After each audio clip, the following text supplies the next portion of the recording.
नागपूरमधल्या SPL या स्फोटक तयार करणाऱ्या कंपनीतील भीषण स्फोट प्रकरणामध्ये सदोष मनुष्यवधाचा गुन्हा दाखल करण्यात आलाय।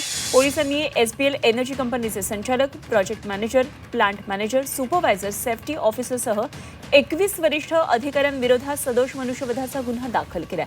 आणि महत्त्वाचं म्हणजे पोलिसांनी या प्रकरणामध्ये रात्रीतून 9 जणांना अटक केलेली आहे। पोलिसांनी इतर आरोपींचा शोध घेणं आता सुरू केलेलं आहे। तर नागपूरमधल्या SBL कंपनीमध्ये भीषण स्फोट झालेला होता आणि या स्फोटामध्ये 19 कामगारांचा मृत्यू झाला होता। काही कामगार जखमी झालेले होते। या जखमींवर रुग्णालयामध्ये उपचार सुरू आहेत। काल सकाळी 6:30च्या सुमारास ही भीषण दुर्घटना घडलेली होती। मुलाने असं मिळाल्या पाहिजे, त्यांचे मुलं आहे ना 2, त्याच्याच म्हणजे हे भेटल्या पाहिजे बा। काय नाव तुमच्या मुलीचं? किती वर्षापासून काम करत माझ्या होते? मुलीचं गोपी किशोर कोये। काल घरनं निघाली किती वाजता? ताई निघाल्या होत्या आणि तिथे 5 वाजता। हे पुतणे आहे, हे भाषे आहे आणि यांचे पुतणे आणि सरपंच आहे गावचे।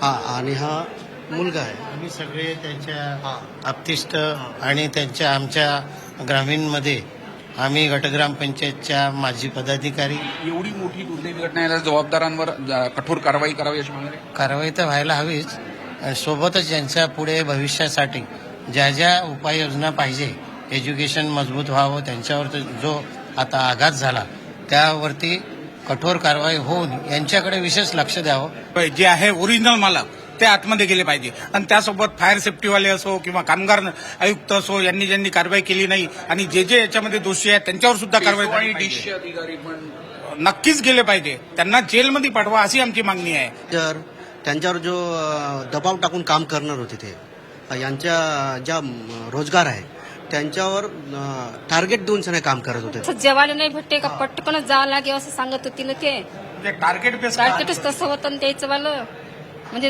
असं 10-15 मिनिटांमध्ये त्याला जेवण करायला लागेल तसंच जावं लागे। गेल्याबरोबर असं होतं ना, कामाचा प्रचंड दबाव ताण दबाव होता। वेळ देत नव्हते, जेवणाला वेळ नाही देत होते आणि कामाचा दबाव खूप आणि टार्गेट द्यायचं त्यांना। सुरक्षेची